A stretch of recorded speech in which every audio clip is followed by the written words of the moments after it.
2024 সাল শেষ হতে বাকি আর কয়েকদিন। ফুটবল বিশ্বে এই বছরটায় যেন আর্জেন্টিনার দাপটে ছিল। র্যাঙ্কিংয়ে টানা দ্বিতীয়বার শীর্ষে থেকে বছর শেষ করল আলবিসেলেস্তেরা।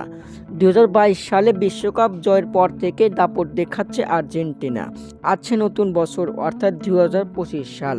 তো আসুন জেনে নেওয়া যাক 2025 সালে আর্জেন্টিনার আন্তর্জাতিক ম্যাচের সূচি।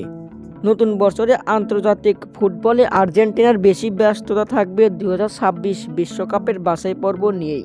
বাছাই পর্বে 12টি ম্যাচ খেলে 8টি জয়, 3টি হার ও 1টি ড্রতে 25 পয়েন্ট নিয়ে শীর্ষে অবস্থান করেছে মেসিরা।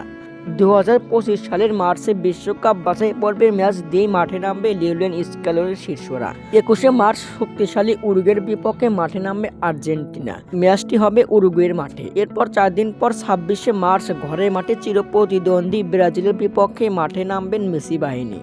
এরপর জুন ও সেপ্টেম্বরে 2টি করে আরও 4টি ম্যাচ খেলবে আর্জেন্টিনা। 5 ও 10 জুন চিলি এবং কলম্বিয়ার বিপক্ষে মাঠে নামবে স্কেলোনির শিষ্যরা। এরপর 10 ও 15 সেপ্টেম্বর ভেনেজুয়েলা ও ইকুয়েডরের বিপক্ষে মাঠে নামবে আর্জেন্টিনা। এছাড়াও আন্তর্জাতিক প্রীতি ম্যাচ আয়োজন করতে পারে আর্জেন্টিনা ফুটবল ফেডারেশন। তবে এখনও কোনো সূচি নির্ধারিত করেননি। আর্জেন্টিনা সাপোর্টাররা কমেন্ট বক্সে সাড়া দাও। ধন্যবাদ।